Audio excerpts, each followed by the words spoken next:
so our talk tonight, we're not only just hosting just an individual, but we're hosting a change maker in society.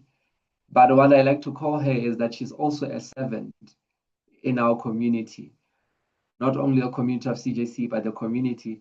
A funny story is that even before the session right now, she was doing a call whereby she was, she was still working and serving the community in what she does. So I would like to say that tonight our host is not only just a doctor, but let me just also read a bit of a brief of her bio, of who she is, so that everybody can get who she is. And we're gonna go beyond scrubs and stethoscopes and to beyond what Grey's Anatomy has showed us. I believe everyone knows that Grey's Anatomy has showed us a lot of things. But tonight we're gonna dive deeper into understanding what the medical practice or the medical profession entails. So our guest for tonight is Dr. Brenda Malaka, fondly known as Dr. Bree or Dr. B. Dr. B, she was born in Venda, and she's the fifth child of 6 siblings. And in 1998, she moved to Boksburg, whereby she did her high school. And we all grow up having dreams of being something. She grew up wanting to be a teacher. But interestingly so, her big brother became an influence that motivated her to be who she is right now with stethoscopes and scrubs, a doctor. But after matric, she studied at Wits, a BSc in microbiology and biochemistry. And funny enough, she's also called for ministry because in 2007, she took a gap year. And in that gap year, she thought of pursuing to be a minister. But, in that 1 year, life has changed, that she ended up being a receptionist at her brother's practice. And that's when in 2008, she pursued her medical degree at Walter Sisulu University. And then she further went on to train for a lot of things. But I don't want to read everything in the bio. I'll just, ask everyone to unmute their mics as we shout and give Dr. Bree a warm welcome to our talk this evening. Thank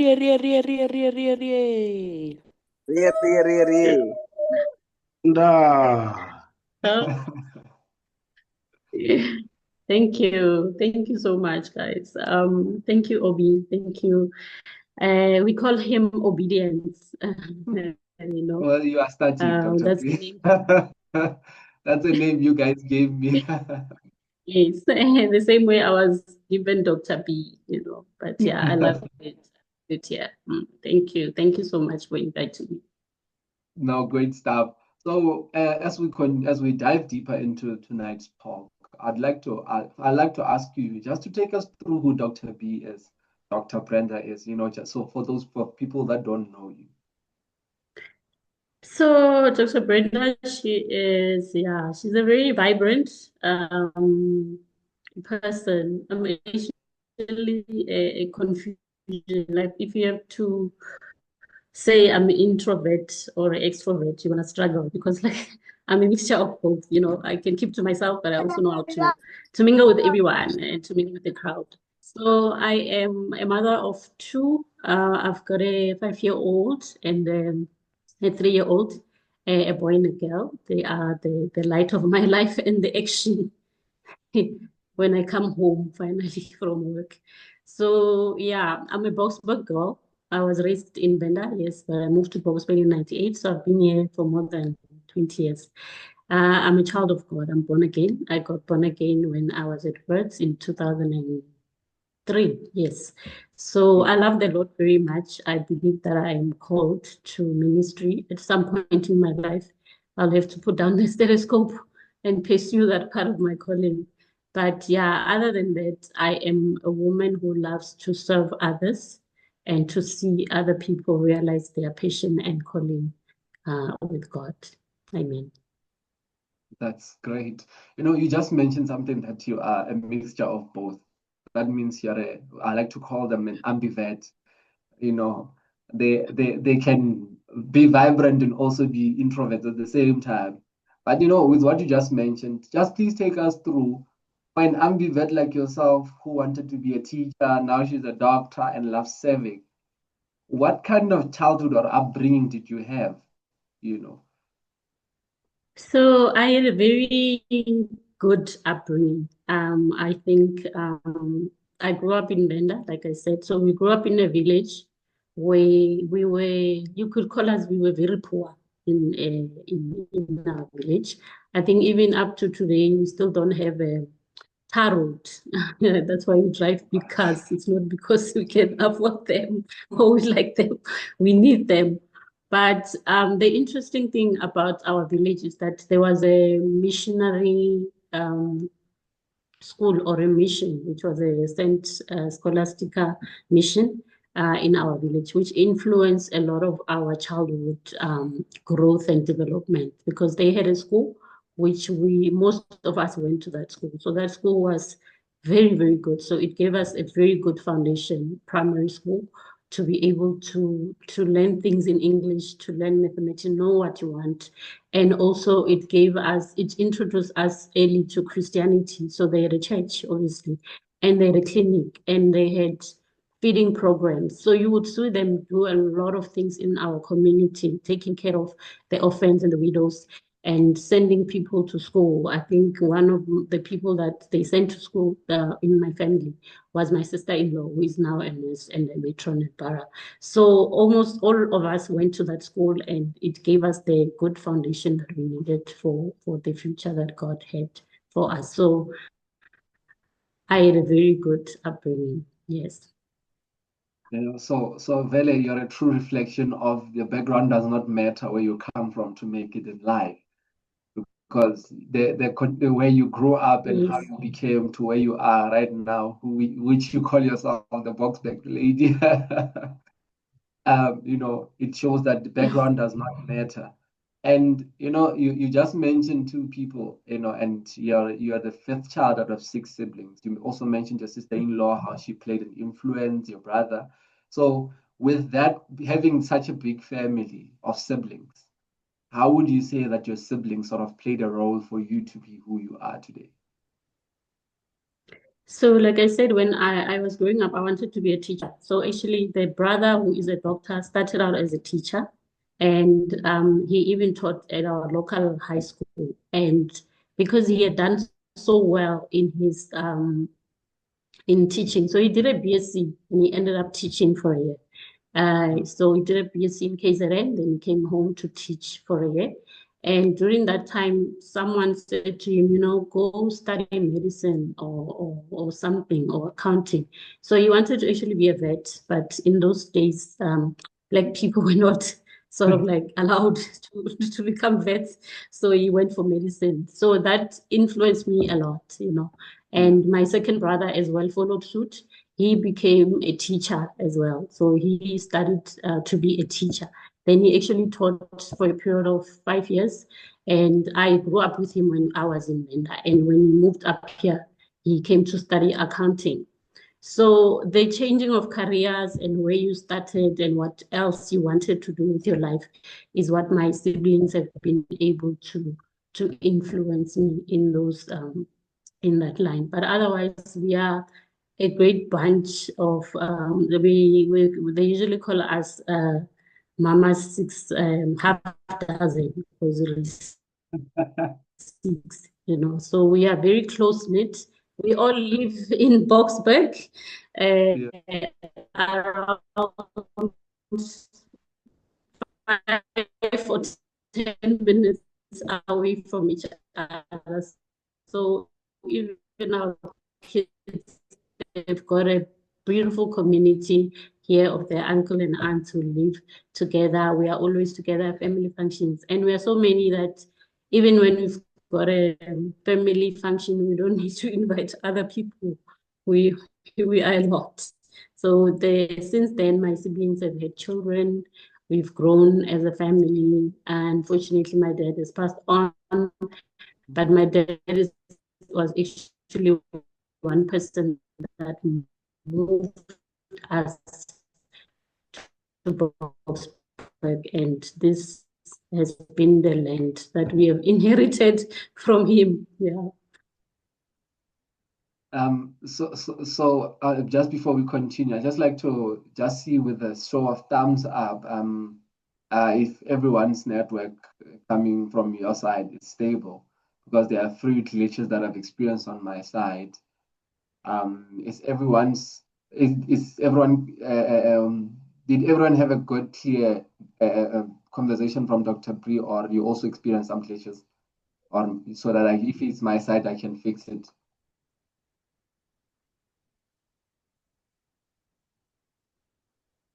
And Zondeni, maybe from you was. Yeah, I experienced some glitches.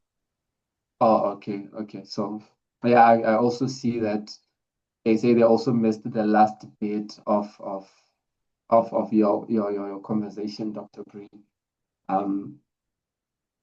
Yeah, but let's just see as going forward if we can be able to see if everybody can get the hang of everything. So just to maybe sort of sum up from with what you just said, you just talked about the importance of. Okay, no, thank you very much, Teresa. Yeah, no, there is a bit of network issues, but yeah, then let's just continue. Hopefully it will be figured it out as we go forward. So with what you just highlighted, Dr. Bree, you just highlighted how that there was a lot of transition in terms of academics in your family, from teachers to doctors and everything. And with what I picked up, I like to believe that the start of where you started does not really sort of determine where you can go, as long as you have the passion or the heart to pursue. Am I correct? Yes, absolutely, Obi. You can start off as a teacher and end up as a doctor or a pastor or an accountant. That's what the story has told me. Nah, that's great. And the foundations that you highlighted to us that you started with, from the school, from the family, and from somebody who moved from a village, if I'm allowed to say that, to go into Boxback in the prime of teenage years in high school. How was the transition like? How were you able to keep the discipline? Because we have encountered a lot of people that move from villages. When they come to Joburg, the fast life, the city life changed them, and they fall short through the cracks of life. But how were you able to keep that discipline, that even when you move from a village to the fast life and the city life, you still manage to keep the discipline that you had? So basically, what the reason why I moved to Joburg was because I like being raised in Venda. I grew up with my mom and my siblings, and my mom was great. She was a housewife. I mean, my dad was providing everything. He was working in Joburg. But when I grew up, I realized that I wanted a relationship with my dad. I was a daddy's girl. So I remember as soon as I knew how to write, I wrote my dad a letter and sent it through the post office and asked him if I could come stay with him in Joburg. Yeah. And he agreed. Yeah, so and that's how I ended up coming here. So I would say the transition was quite smooth because my mom had instilled very good principles for us. As much as we grew up in a village, you still knew that you were a girl child. You still knew these are the times that you are out and this is the time you're expected to come back. Your homework was supervised if you got your uniform ready for the following day. So when I came here, I stayed with my dad, actually, and my little brother at the time. And the following year, then my dad had a stroke. And unfortunately, he had to stop working.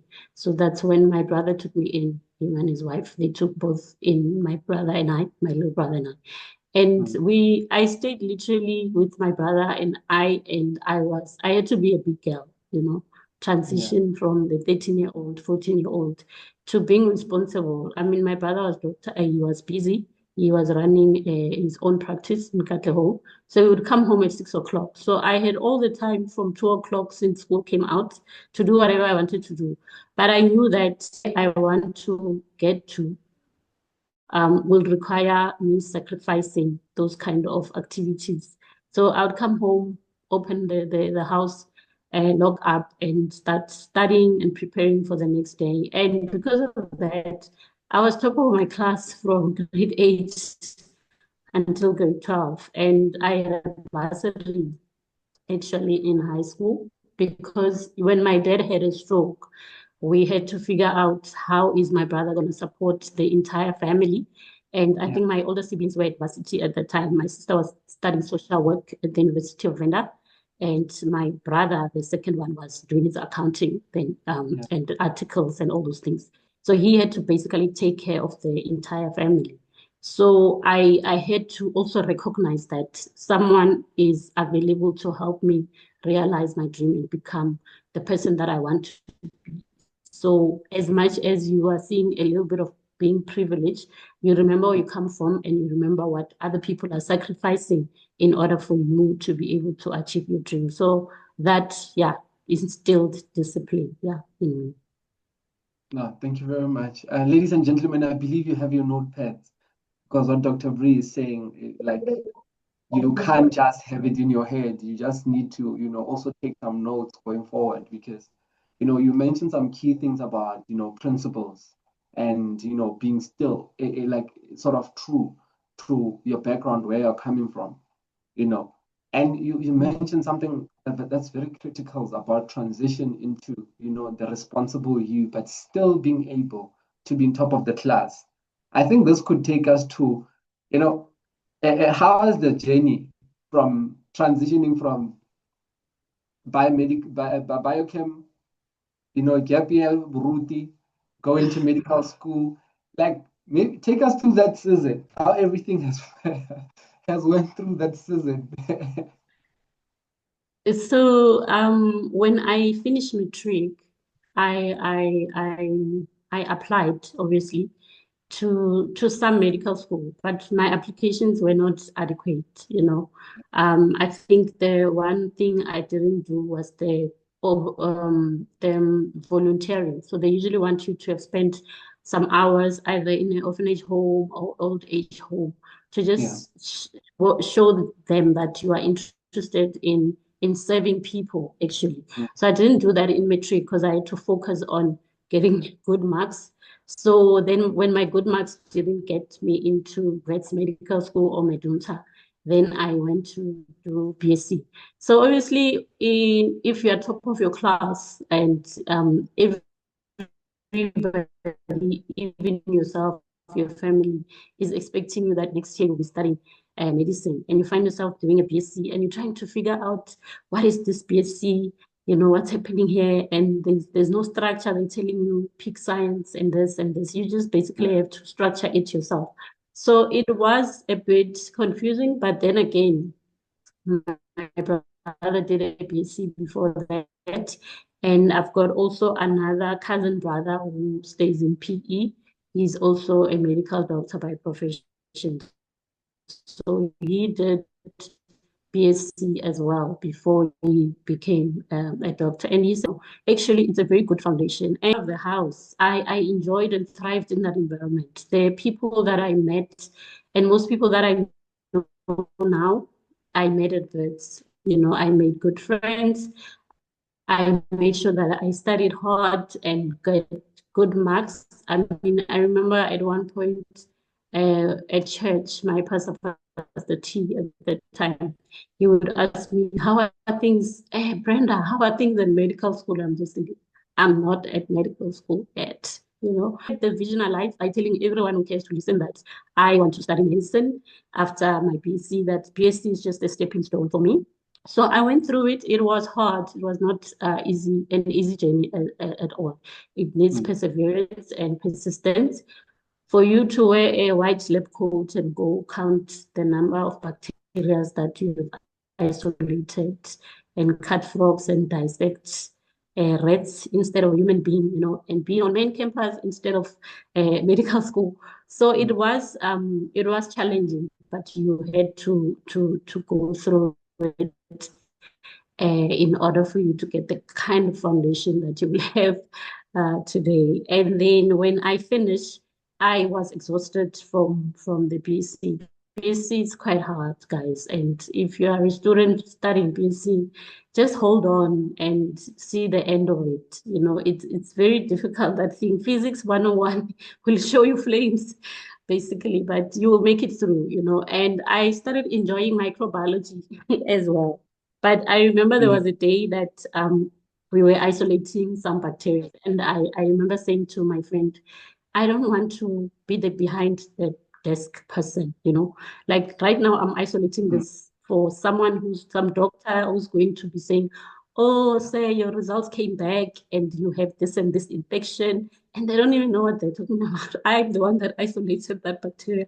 So it motivated me to say, I want more and I'm going to work hard to get more. So when I took a gap year, it was just to think around my application and how I was going to approach it this time, where I wanted to go, where I'm willing to go and I'm not willing to go, and all that. So the gap year really also helped me to pray about it, you know, like, is it something that I just want, or is it my calling as well? And I said to God, if you open this door, then I will use this gift, you know, to serve you. And yeah, it did open the door, and here we are. Oh, amazing. You know, you just highlighted something that, you know, you were being motivated to, you know, I want to be the person in the front. And, you know, even when you're saying you're dissecting frogs and everything, okay, I know you have the bravery that BSc people, other BSc like myself, we don't have. But yeah, you know, you just highlighted by showing your age of that your medical school has made Dunsa by then. People know it as Fakomahat. Yeah, that's So true. to the new generation, Medunsa is Fakomahat, guys. But why Walter Sisulu? Because we knew Medunsa. Even me growing up, every doctor that I know is either Medunsa. Where now, why Walter Sisulu? So actually, Walter Sisulu was like sort of an incidental finding. I mean, I didn't even know that medical school that well. You know, being a Yeah. Joburg girl and having grown up here, I didn't know about a medical school in the Eastern Cape. But what happened was, I think in January that year, I went to Medunsa actually to follow up on my application. And when I got there, they had a lot of applications and boxes upon boxes. And someone had actually given me a number for someone to speak to in HR to say, where are our applications? Why are you not sending us feedback? You know, we're going to wait another year. And I didn't want to wait another year.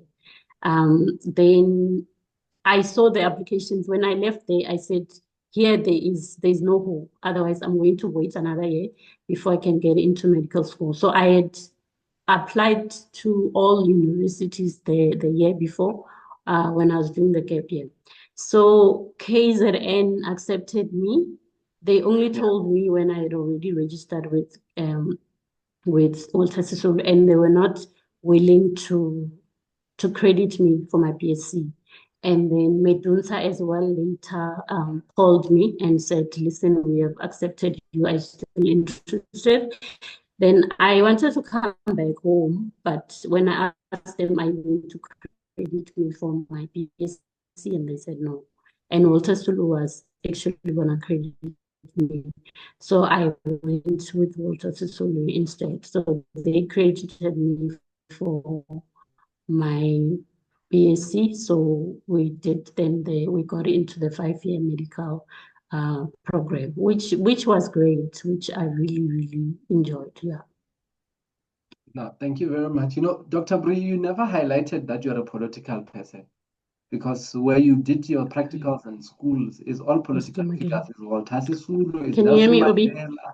Mandela. You were saying? Mm. Dr. Brick, are you still there?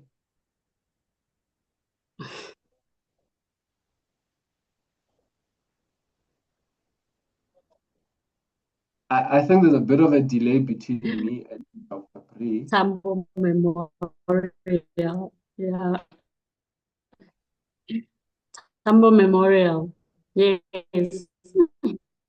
Oh, you see, you're highlighting also the Oliver Tambo Memorial. Like, oh, I know maybe you're a political figure. I don't know. Hi, Obi. I'm still here. Can you hear me? Yes, yes, I can hear you now. Uh,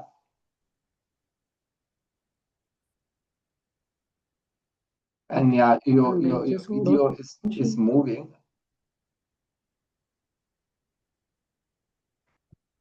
So while I'm we're here, Obi. yeah, I can still hear you. Uh, is everything fine on your side? Can you hear me like on real time? Maybe one day.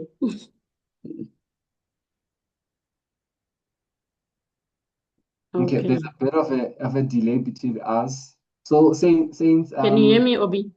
yes, I can.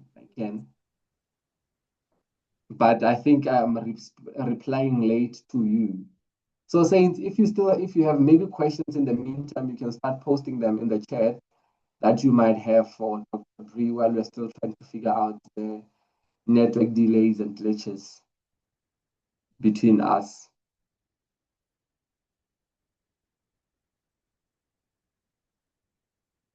I think I lost Dr. Bree.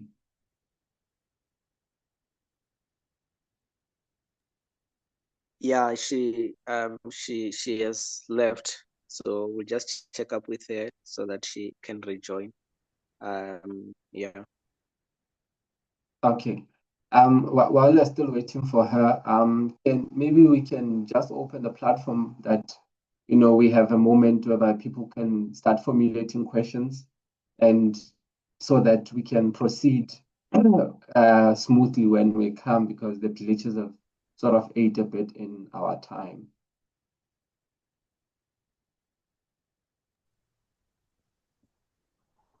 Welcome back, Dr. Bree. Thank you, Obi. Apologies. We had load shedding, so we solar panels. So I think the Wi-Fi doesn't connect too well to that system. But yeah, am I audible? Yes, you are, and thank you very much. Um, Okay. so I was saying before, to pick up where we left off, that you did practicals in a lot of places, and I would like for you to pick one memorable moment in that, like in the journey of where you did practicals, and also use that as, how can you motivate a young person who's trying to pursue medicine?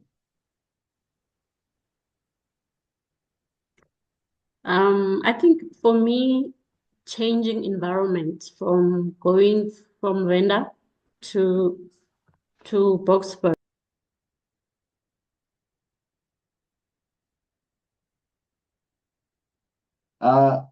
Dr. Bree, you muted.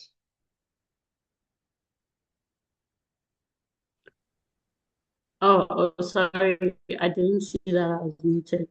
So, Yeah. so I think for me, it's changing of environment. Mm. So moving from Venda to Boxburg, and then next thing you're at Vets, and then now you find yourself in the Eastern Cape, where you you have never been there before. It was quite a culture shock. But when I was there, I had to learn that, medicine is a noble career. It's one of the noble careers. And in nobility is serving. And serving doesn't just requires you to serve where you are. They Yeah. leave their home birth countries to go and serve in other places, learn the culture. I was basically a vendor girl in Transkei, in those days. Yeah. But, even learning a better doctor to my patients, because most of the patients that you would see, even as a student during your training, they wouldn't speak to you in English.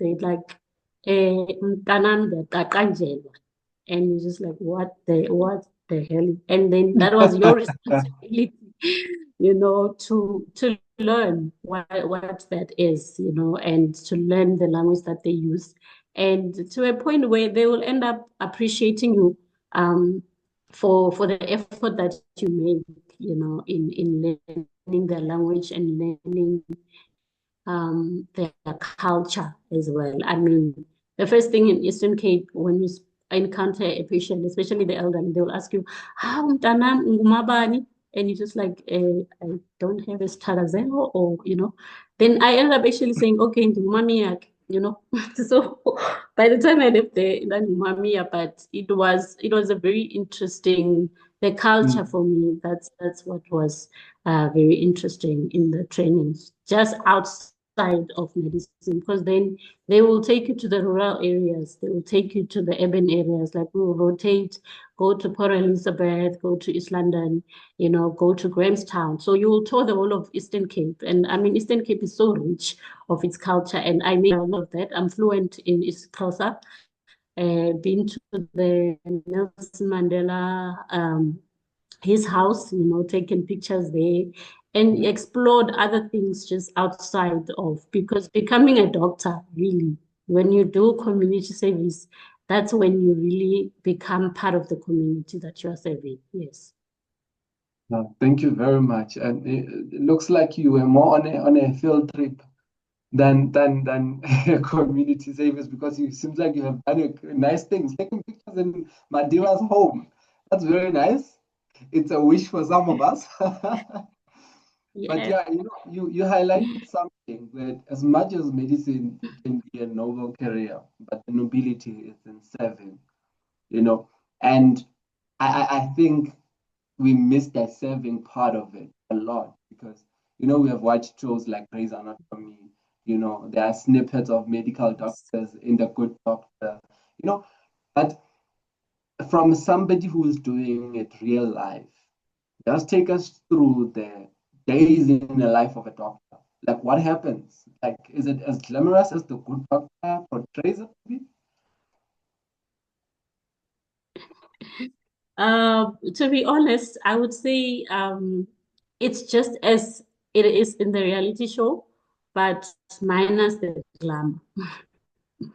So all the drama, all the action happens there. Like literally from the moment you walk into the hospital, you pull up there, they're already dialing you for a patient in casualty. If you go into the ward, there's a resource.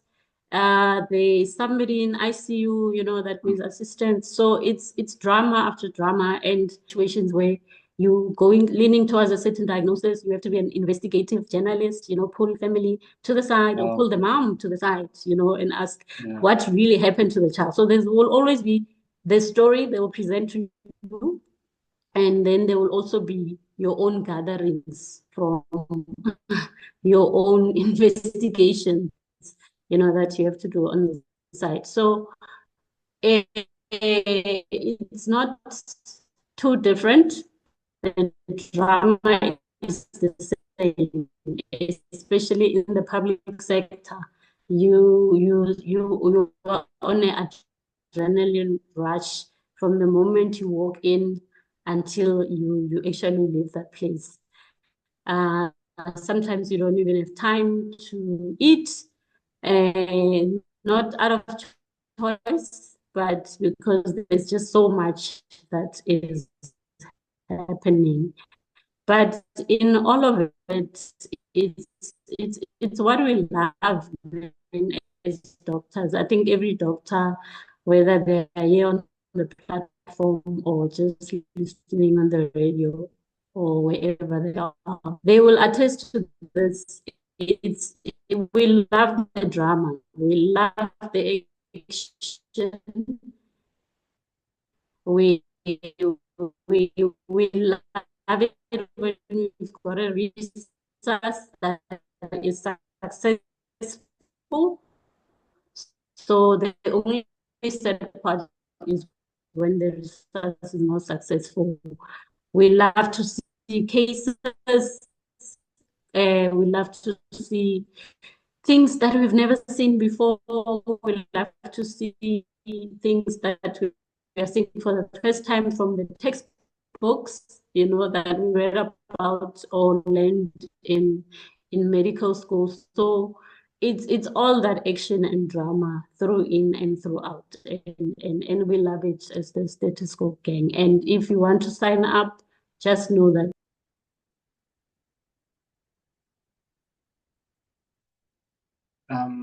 I oh, okay, we lost Dr. Bree again. Okay, Saints, while we're still waiting for her again, thank you for the questions and the comments that I'm being seeing. And yeah, I think when she comes back, we'll just take through some of answering some of those questions, and you can keep on adding them so that we can, you know, get sort of the assistance in terms of the answers, like the husband material questions that I'm seeing in the chat there.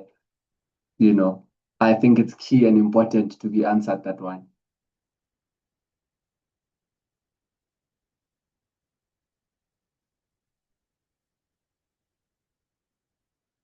And so then are you attempting to answer the question, or are you saying something there?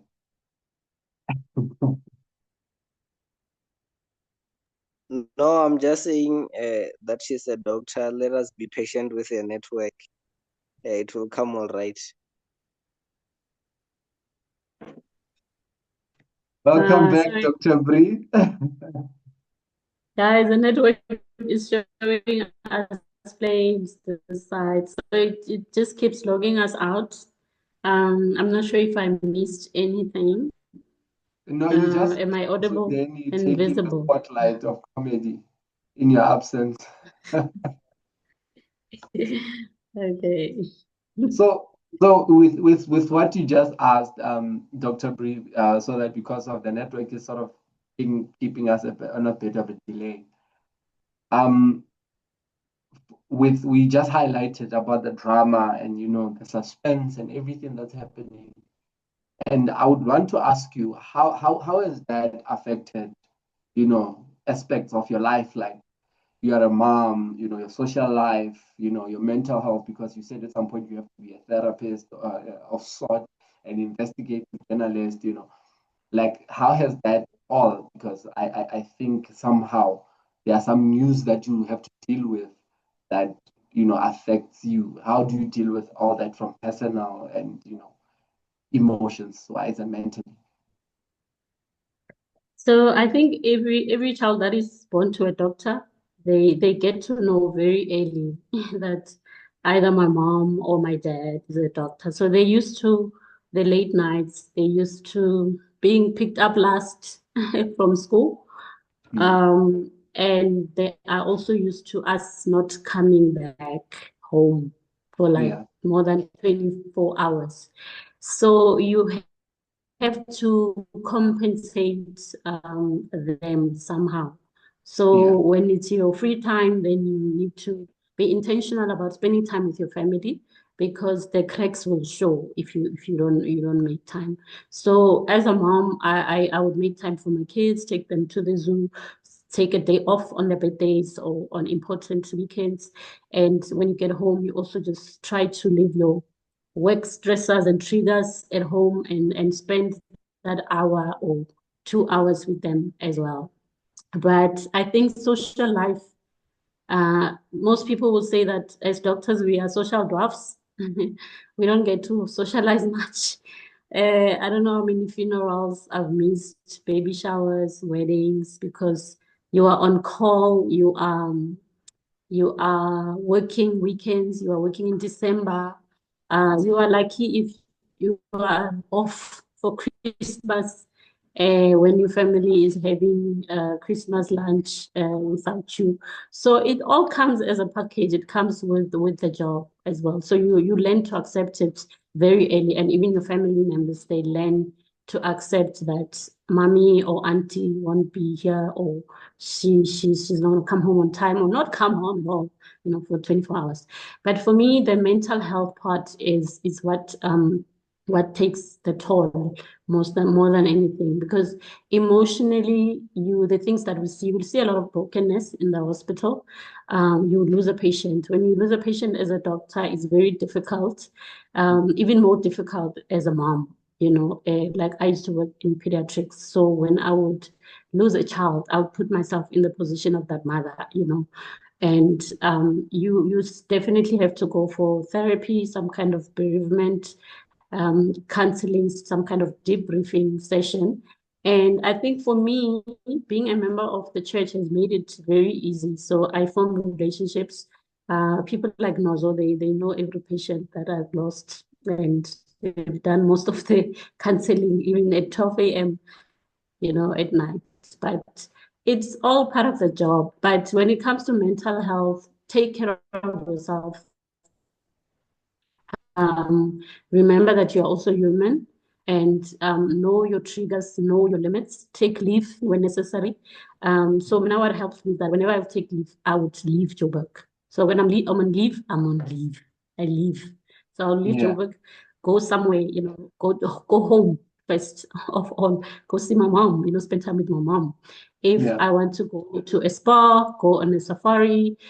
So use the rewards, which is the money that they're paying you, to also take care of yourself and take care of the family. And I think especially after COVID and during COVID, mental health became such a thing among doctors, because, we were frontline. So that's when most of us, like myself, I learned how to cook. So I'd cook, I would do gardening, I would do a lot of things that I previously didn't do, just to keep my mental health, and hold it dear to your heart. Fight for your mental state, because once that is disturbed, you're not going to be able to function as that doctor again. So take care of your mental health and do the things that makes you happy. Yeah.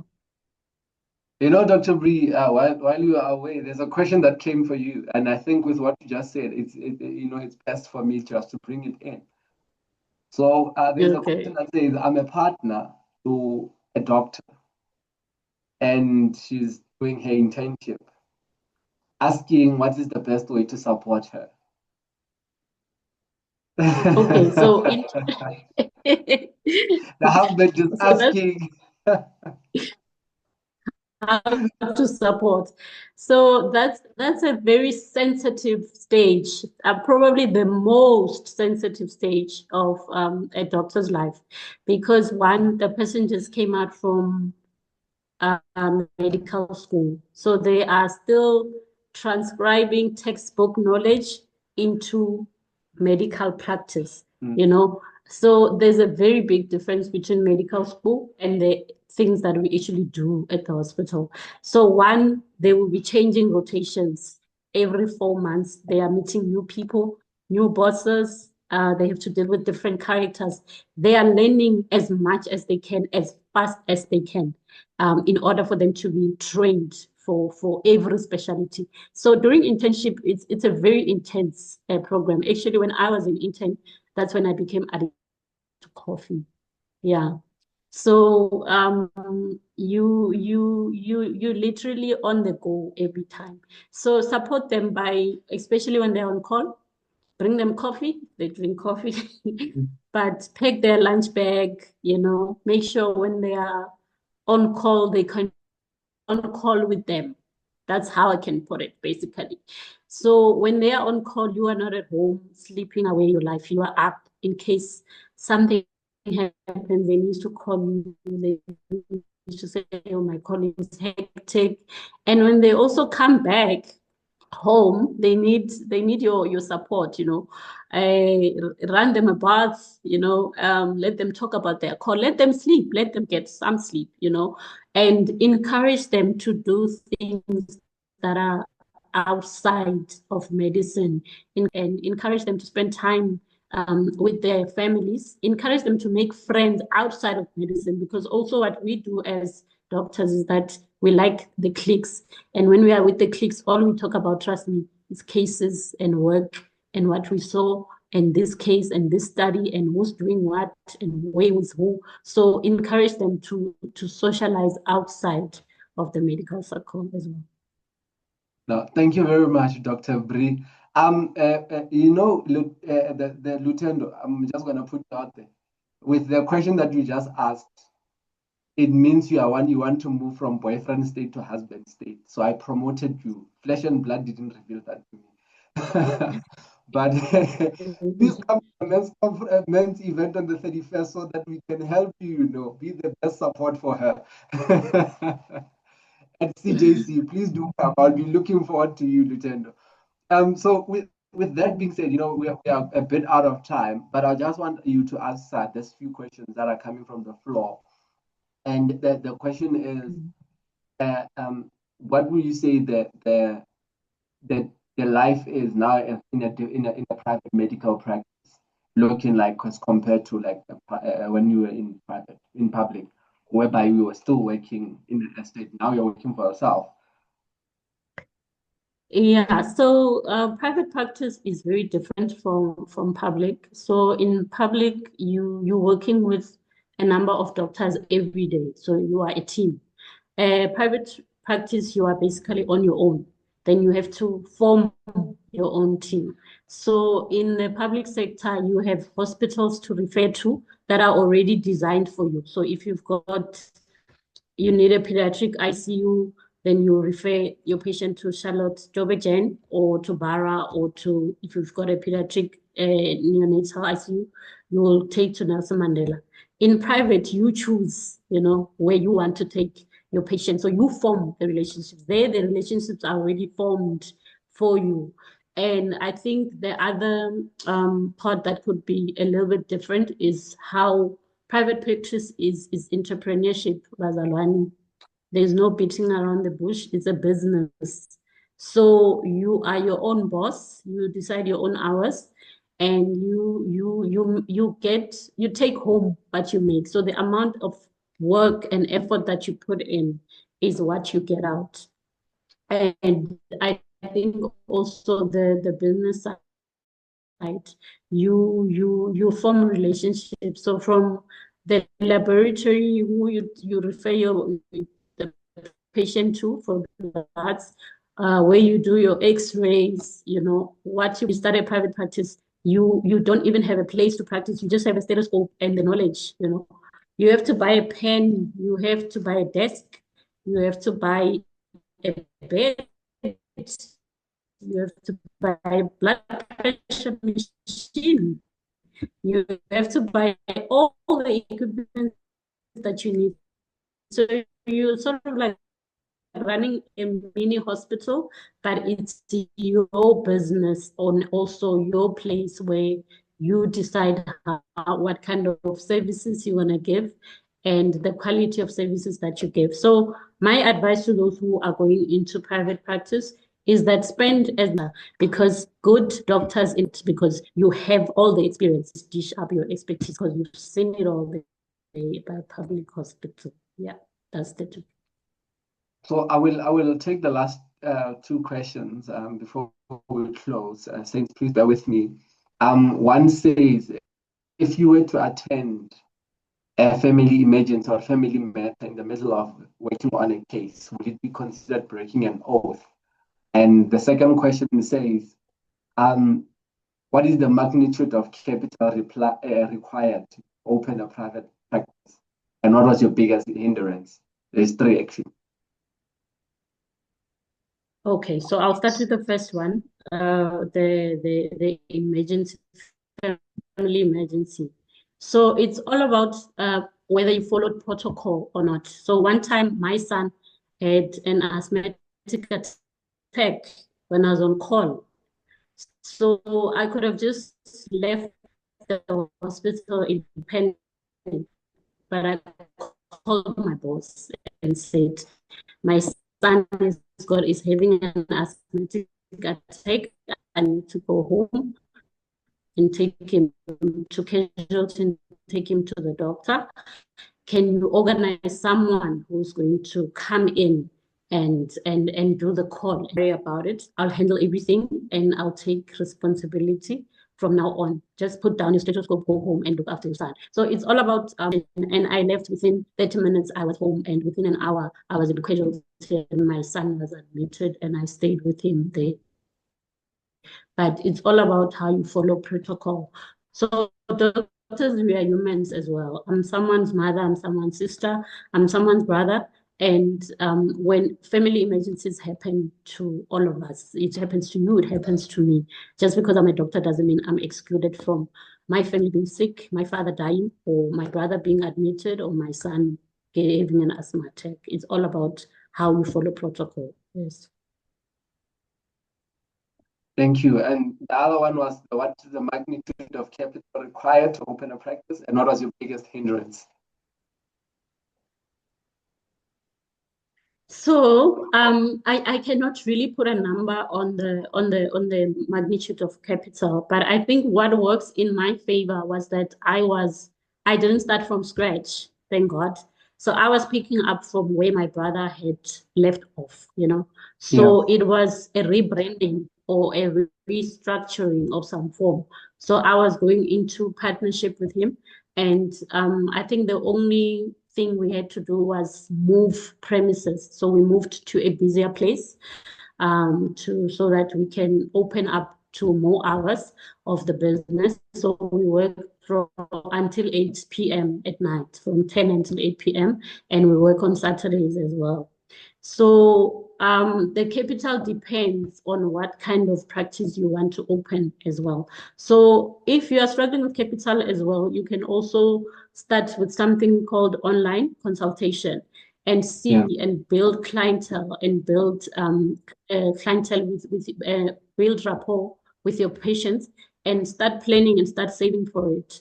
And I think my biggest hindrance was not being able to open up a pharmacy, which is a dispensary, which is something that we wanted to have at our practice, but it's something that we're working on because, like I said, medical equipment is expensive. You bring everything, you pay the rent. You know, when you walk in a public hospital, you walk in, there's a desk, there's a bed, there's drugs, there's a pharmacy, there's HR, there's everything. You don't have to spend anything. You just bring your stethoscope and you start working. But it's different in private practice. So you have to plan for it. You do have to plan for where your capital is coming from. And the thing, it also depends on the things that you want to do. Are you rebranding or are you starting over?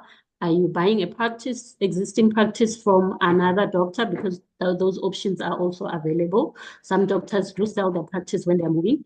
Then you don't have to start from scratch. Then you can work out the amount of capital that you need to be able to do that. I know a few people who also want to build like healthcare centers, but they're still working in government because they're still building up that capital to be able to do that. Yes. No, thank you very much, Dr. Bree. In closing, where can we find Dr. Bree so that if there's people who want mentorship from Dr. Bree, I'm already putting you on the spotlight that you're going to be some people's mentors. You know, if people want mentorship or they want to consult, where can they find you? Okay, I think before I answer that, or before there was a question that I was supposed to answer that I didn't because of time, but this one I'm going to pick it out so that I can answer it. So medicine is not the only career in medicine, right? Being a doctor. So it's called healthcare, you know, even when you go to the faculty, you say Faculty of Health Sciences, you know, it's all about healthcare. So there are lots and lots of other opportunities in this career. You know, you can study to be a doctor, you can study to be a nurse, you can study to be a pharmacist, you can study to be a radiologist, you can study to be a clinical medical practitioner.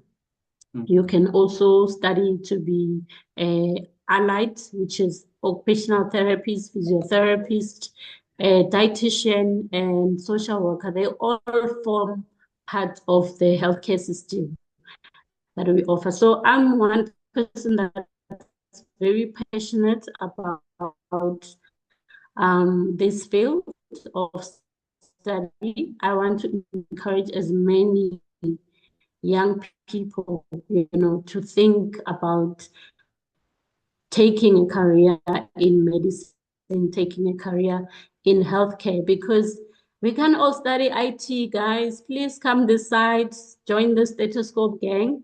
We need radiologists. We need people who are going to take x-rays for us. We need people who are going to,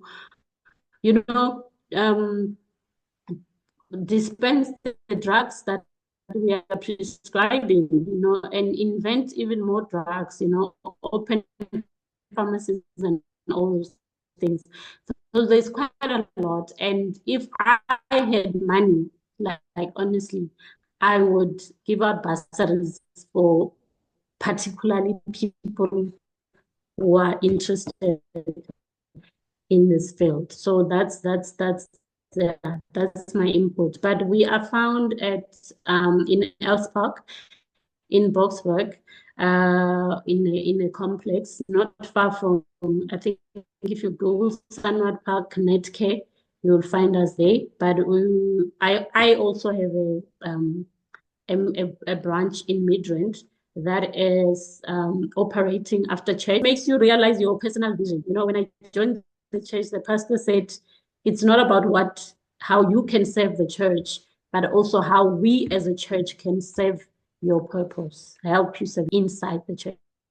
So we do consultations mostly after church, but I'm also